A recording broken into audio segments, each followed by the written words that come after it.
Hello दोस्तों, मैं भवन मिश्रा एक बार फिर आपका अपने यूट्यूब चैनल श्री गोपाल ज्ञान पर स्वागत करता हूं। और मैं आज आपके सामने लेकर आया हूं क्लास 12 की फिजिक्स का एक और नया टॉपिक, जिसको आज हम बिल्कुल आसान तरीके से समझ रहे होंगे। आज का जो हमारा टॉपिक है गॉस की प्रमेय का अनुप्रयोग।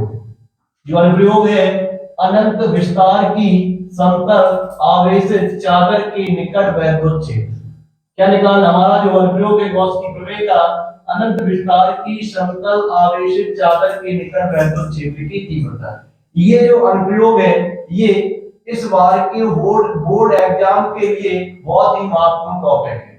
ये आपको जो आपके सामने ये बोर्ड पर लिखा है यही बिल्कुल डेरिवेशन आपके बोर्ड एग्जाम में पूछा जाएगा। आइए आज हम इसको बिल्कुल आसान तरीके से समझ आए होंगे। देखते हैं तो क्या है अनंत विस्तार की एक चादर है। क्या है अनंत विस्तार की एक चादर है। तो सबसे पहले हम क्या कर लेंगे, अनंत विस्तार की एक चादर बना लेंगे। अनंत विस्तार की हम क्या बना लेंगे, अनंत विस्तार की एक चादर बना लेंगे। जैसे ये मान लो चादर है, ये क्या मान लो ये एक चादर है, इसका विस्तार कैसा अनंत है। इधर ये अनंत चली गई, इधर ये अनंत तक चली गई, इधर ये अनंत तक चली गई, इधर ये अनंत तक चली गई। ना इधर हमें पता है कहां तक गई है, ना इधर हमें पता है कहां तक गई है, ना इधर पता है कहां तक गई है, और ना इधर पता है हमें कहां तक गई है। ठीक है, देखते हैं। तो हम अनंत विस्तार की एक चादर बना ले रहे हैं। ये हमने बना ली अनंत विस्तार की एक चादर। ठीक है बच्चों, और ये चादर कैसी है, समतल है। ये चादर आपको कैसी दिख रही है, ये समतल ही चादर है। और ये दूसरी बात, ये चादर है वो कैसी है, आवेशित है। कैसी चादर है, आवेशित है। तो हम क्या कर रहे हैं, इसको प्लस क्यू आवेश दे रहे हैं। कितना आवेश दे रहे हैं, प्लस क्यू आवेश दे रहे हैं। ये हमने इसको प्लस क्यू आवेश दे दिया। जब किसी वस्तु को आवेश दिया जाता है तो वह आवेश उस वस्तु पर एक समान रूप से क्या हो जाता है, वितरित हो जाता है। इसे हम क्या कहते हैं, आवेश का सतत वितरण कहते हैं। तो हमने क्या किया, इस चादर को एक प्लस क्यू आवेश दे दिया है। ये जो प्लस क्यू आवेश है इस चादर पर एक समान रूप से वितरित हो जाएगा। अर्थात जितना यहाँ आवेश होगा उतना ही यहाँ आवेश होगा, उतना ही यहाँ आवेश होगा।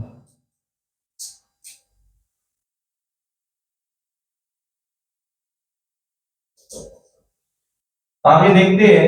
अब हमें क्या बात करनी है, अनंत विस्तार की चादर हो गई और इसको हमने आवेश भी दे दिया। तो ये कैसी चादर हो गई, अनंत विस्तार की समतल आवेशित चादर। अब हमें क्या करना है, इसके निकट, इस चादर के निकट क्या करना है, वैद्युत क्षेत्र की तीव्रता निकालनी है।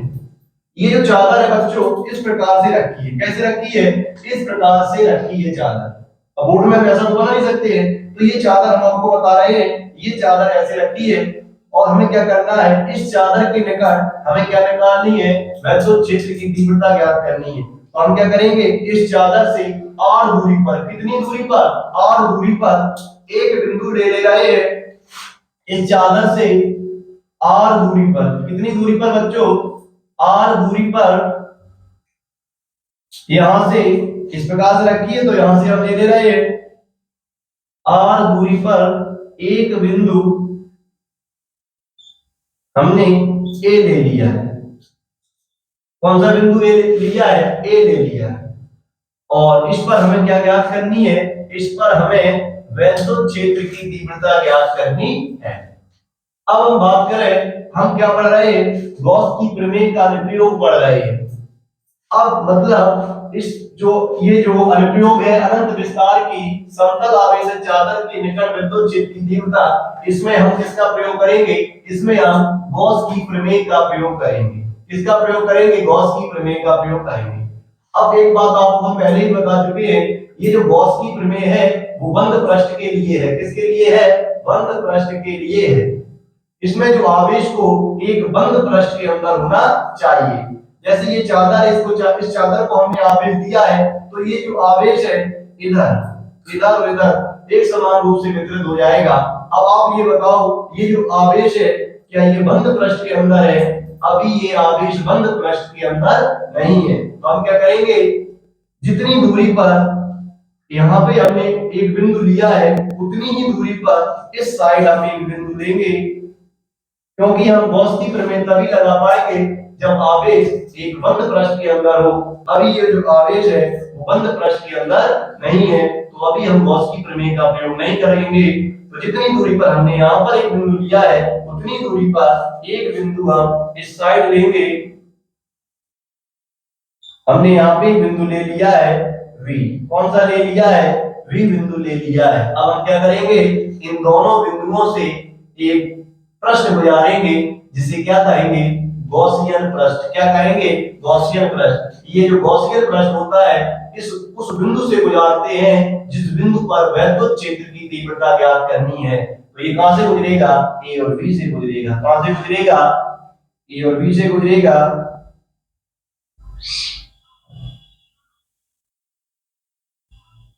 ये बन गया गॉसियन पृष्ठ। क्या बन गया बच्चों? ये गॉसियन पृष्ठ बन गया।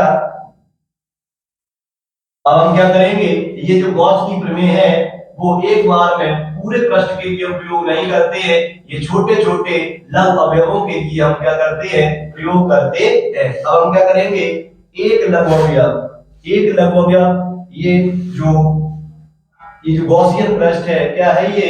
गॉसियन पृष्ठ। ये बंद पृष्ठ होता है। क्या होता है? बंद पृष्ठ होता है। ये गॉसियन पृष्ठ है। ये कैसा है? बेलनाकार है। कैसा है? बेलनाकार है। ये जो दोनों जो पृष्ठ हैं वो कैसे है? समतल होते हैं। और ये क्या है? ये वक्राकार है। कैसा है ये? ये वक्राकार होता है। ये दोनों कैसे है? समतल। तो ये जो दोनों पृष्ठ हैं वो कैसे पृष्ठ हैं? समतल पृष्ठ है। और ये क्या है? वक्र पृष्ठ है। कैसा पृष्ठ है? वक्र पृष्ठ है। ये आप लोग जानते होंगे। तो हम क्या करेंगे, एक लघु अवयव इस वाले समतल पृष्ठ पर लेंगे, एक लघु अवयव इस वाले समतल पृष्ठ पर लेंगे, और एक लघु अवयव हम कहां लेंगे? वक्र पृष्ठ पर। कहां लेंगे? वक्र पृष्ठ पर लेंगे। अब हम क्या करेंगे, ये जो इनके नाम दे दे रहे हैं, ये S1 लघु अवयव है, ये S2 लघु अवयव है, और ये S3 लघु अवयव। कौन सा है ये? S3। ये S3 लघु अवयव है। अब हम क्या करेंगे, इन लघु अवयवों पर वैद्युत क्षेत्र और क्षेत्रफल वेक्टर की दिशा और देख लेंगे कि वैद्युत क्षेत्र कहां है और क्षेत्रफल वेक्टर कहां है। तो देखो, आवेश यहां वितरित है और यहां वितरित है। आवेश से क्या निकलती है? वैद्युत रेखा। यहां देखेंगे तो ये धनात्मक आवेश है। कैसा आवेश है? धनात्मक आवेश। तो धनात्मक आवेश से जो विद्युत रेखा होती है आवेश से दूर जाती है। तो यहाँ पर इस तरह देखेंगे हम तो विद्युत रेखा यहाँ जा रही होंगी, यहाँ देखेंगे तो विद्युत रेखा यहाँ जा रही होंगी। तो हमने यहाँ पे जो लघु अवयव लिया है ये ऐसा गॉसियन पृष्ठ है। तो एक लघु अवयव ये समतल पृष्ठ है और ये वक्र है। तो यहाँ पर हमने जो लघु अवयव लिया है तो यहाँ पर विद्युत रेखा यहाँ जा रही होगी, तो वैद्युत क्षेत्र कहाँ होगा? इस दिशा में होगा। इधर बात करेंगे क्योंकि इधर धनात्मक, दोनों तरफ धनात्मक आवेश ही है, तो विद्युत रेखा यहाँ जा रही होंगी। जब विद्युत रेखा यहाँ जा रही होंगी, जिस दिशा में वैद्युत रेखा जाती है वही दिशा किसकी होती है? वैद्युत क्षेत्र की दिशा होती है। तो ये इस वाले लघु अवयव पर जो वैद्युत क्षेत्र की दिशा होगी वो कुछ इस प्रकार से होगी, इधर होगी। ठीक है, यहाँ पर देख लेंगे तो आवेश केवल यहाँ और यहाँ है। इधर हम बात गणना नहीं कर सकते क्योंकि विस्तार कैसा है ना, इधर ही अनंत चली गई, इधर ही अनंत चली, इधर ही अनंत चली, इधर अनंत चली गई। यहाँ पर देखें विद्युत क्षेत्र इसी दिशा में है, पहले से ही वैद्युत क्षेत्र इसी दिशा में है। तो और देखें क्या करें, हमने वैद्युत क्षेत्र की दिशा का निर्धारण कर लिया। अब हम किसका निर्धारण करेंगे? अब हम क्षेत्रफल वेक्टर का निर्धारण करेंगे। ये जो लघु अवयव है, क्षेत्रफल वेक्टर कैसे निकाला जाता है? लघु अवयव पर पृष्ठ पर खींचे गए लंब की दिशा ही क्षेत्रफल वेक्टर की दिशा होती है। जिस दिशा से लंब खींचा जाता है वही दिशा किसकी होती है? क्षेत्रफल वेक्टर की दिशा होती है। अगर हम इस इधर लंब खींचें तो कहां से खींचेंगे? इस साइड से। तो जिस साइड से हम लंब खींचेंगे वही दिशा किसकी हो जाएगी? क्षेत्रफल वेक्टर की। यहाँ लंब खींचेंगे तो यहाँ से खींचा जाएगा, तो ये हो गई क्षेत्रफल वेक्टर की दिशा। और इधर अगर हम लंब खींचे, ये ऐसा लघु अवयव है तो इधर लंब खींचेंगे तो ऐसा ही तो लंब खींचेगा बच्चों। तो ये हो गई यहाँ पे क्षेत्रफल वेक्टर की दिशा। अब हमने दोनों की दिशा क्षेत्रफल वेक्टर और वैद्युत क्षेत्र की दिशा का निर्धारण कर लिया है। अब देखो एक बात और, जिसका अनुप्रयोग हो स्टार्ट वहीं से करते हैं, जिसका अनुप्रयोग हो लगाना वहीं से प्रारंभ करते हैं। तो क्या करेंगे, गॉस की प्रमेय से, क्या लिखेंगे, गॉस की प्रमेय से। क्या है गॉस की प्रमेय, फाई बराबर क्यू अपॉन एफ साइलन नॉट। ये जो आवेश होता है वो संपूर्ण पृष्ठ से गुजरने वाला, पूरे पृष्ठ से गुजरने वाला वैद्युत फ्लक्स होता है, किसी लघु अवयव से नहीं होता है, ये पूरे से गुजरने वाला वैद्युत फ्लक्स होता है। अब हम क्या करेंगे, ये चादर है, एक पृष्ठ है चादर, तो जब आवेश किसी पृष्ठ पर एक समान रूप से वितरित होता है तो हम क्या निकालते हैं, आवेश का पृष्ठ घनत्व। क्या निकालते हैं, आवेश का पृष्ठ घनत्व, आवेश का पृष्ठ घनत्व। यहाँ हम क्या करेंगे, क्यू के मान को अलग कर लेंगे, क्यू के मान को क्या करेंगे, अलग कर लेंगे। सिग्मा बराबर होता है क्यू अपॉन ए, तो क्यू बराबर क्या आ जाएगा, सिग्मा इंटू ए।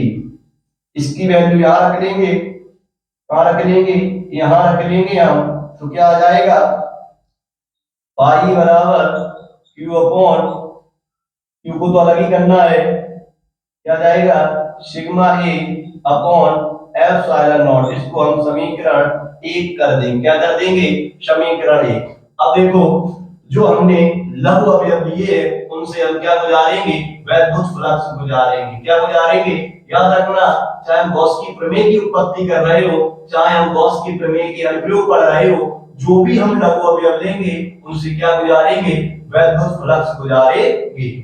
देखो ये लघु अवयव है, कैसे है, लघु अवयव है तो इनसे गुजरने वाला वैद्युत फ्लक्स भी कैसा होगा, लघु होगा। इनसे गुजरने वाला वैद्युत फ्लक्स लघु होगा, यहाँ से भी गुजरने वाला वैद्युत फ्लक्स लघु होगा, और यहाँ से भी गुजरने वाला वैद्युत फ्लक्स क्या होगा, लघु होगा। हम क्या करेंगे, हमें यहाँ भी जो वैद्युत फ्लक्स है वो संपूर्ण से गुजरता है, यहाँ से केवल इतने भाग से ऊपर गुजर रहा है, यहाँ से केवल इतने भाग से ऊपर हम निकाल रहे हैं, और यहाँ से केवल इतने भाग से ऊपर निकाल रहे हैं, छोटे छोटे भाग से हम केवल निकाल रहे हैं। अगर हम संपूर्ण से निकाल रहे हैं तो संपूर्ण से, फिजिक्स में कोई भी चीज अगर पूरे पृष्ठ के लिए निकालनी होती है तो हमें क्या करना होता है बच्चों, समाकलन करना होता है। किसी एक छोटे भाग के लिए हम निकाल लेते हैं, फिर उस छोटे भाग का हम क्या कर देते हैं, समाकलन कर देते हैं, जिससे पूरे का क्या होता है, निकल आता है। अब देखो इससे जो गुजर रहा होगा, लघु गुजर रहा होगा, अगर इससे गुजरने वाले का हम समाकलन कर देंगे तो पूरे से निकल आएगा। इससे अभी हम लघु अवयव से गुजर रहे हैं, अगर इससे गुजरने वाले का हम समाकलन कर देंगे तो पूरे का निकल आएगा, और इससे गुजरने वाले का हम समाकलन कर देंगे तो क्या हो जाएगा, पूरे से निकल आएगा। एक ही बार हम उसको पूरे से कर रहे हैं। देखो हम क्या लिख रहे हैं यहाँ पे, गॉसियन पृष्ठ से, गॉसियन पृष्ठ से गुजरने वाला कुल वैद्युत फ्लक्स। अब एक ही बार में कुल निकाल ले रहे हैं, इससे क्या होगा, डेरिवेशन शॉर्ट हो जाएगा। गुजरने वाला कुल वैद्युत फ्लक्स, कुल को हम किससे लिखेंगे, फाई ई से। किससे लिखेंगे, फाई ई से। देखो सबसे पहले S1, S1 से मालूम क्या गुजर रहा है, E dA cos थीटा। कैसे लिखते हैं, गुजरने वाले वैद्युत फ्लक्स को E dA cos थीटा। ये कहां से गुजर रहा है, ये केवल इतने से होकर, इस लघु अवयव से होकर गुजर रहा है। अगर हम यहां से गुजरने वाले का समाकलन कर देंगे तो इस पूरे से निकल आएगा। हम क्या कर दे रहे हैं, यहीं इसका समाकलन कर देगा, लिख दिया S1। क्या लिख दिया, S1, मतलब ये S1 से होकर गुजर रहा है और फिर पूरे का हमने क्या कर दिया, समाकलन। अब ये पूरे से निकल रहा है। इसी प्रकार S2 की बात करेंगे, इससे गुजरने वाले का हम क्या कर लेंगे, समाकलन कर लेंगे। इसी प्रकार इससे गुजरने वाले का हम क्या करेंगे, समाकलन। S3 E dA cos theta. Physics समाकलन का अर्थ होता है योग, समाकलन का मतलब क्या होता है, योग। इससे गुजरना, हमें केवल लघु अवयव से गुजर रहे हैं, लघु अवयव से गुजरने वाले का अगर हम समाकलन कर दें तो पूरे का निकल आएगा। ये इसका मतलब क्या है, इस पूरे समतल पृष्ठ से गुजर रहा है। इसका मतलब क्या है, इस पूरे समतल पृष्ठ से गुजर रहा है। और S3 का मतलब क्या है, यहाँ पे हमने समाकलन कर दिया, इसका मतलब है पूरे वक्र पृष्ठ से गुजर रहा है। यस पर इसका मतलब इस पूरे समतल पृष्ठ से गुजर रहा है, इसका मतलब इस पूरे से गुजर रहा है, और इसका मतलब इस पूरे से गुजर रहा है। अब देखो यहाँ पर हम देखें S1 पर E वेक्टर और DA वेक्टर एक ही दिशा में है कि नहीं? D वेक्टर DA वेक्टर और E वेक्टर मतलब वैद्युत क्षेत्र और जो क्षेत्रफल वेक्टर है वो एक ही दिशा में है। जब एक ही दिशा में है तो यहाँ पर थीटा का मान कितना होगा? 0 होगा। इसी प्रकार यहाँ पर भी देखो एक ही दिशा में है तो यहाँ पर थीटा का मान कितना होगा? 0 होगा। यहाँ पर वैद्युत क्षेत्र उधर है, क्षेत्रफल वेक्टर इधर है, तो यहाँ पे थीटा का मान कितना है? 90 है। तो यहाँ पे कौन रख लेना है? जैसे यहाँ पे हम थीटा के साथ 0 रखेंगे तो ये वैल्यू कितनी हो जाएगी? ये जो वैल्यू होगी रख ली रहे पाई बराबर, तो ये cos 0 वैल्यू कितनी होती है? 1। तो 1 का किसी संख्या में गुणा करें कोई अंतर नहीं आता है, तो क्या आ जाएगा? EDA। क्या आ जाएगा? EDA। इसी प्रकार यहाँ क्या आ जाएगा? EDA। और ये देखो बच्चों, ये cos 90 की वैल्यू 0 होती है, और किसी संख्या में 0 का गुणा करें तो आंसर कितना आएगा? 0। कितना आएगा? 0 आएगा। तो क्या आ गया बच्चों?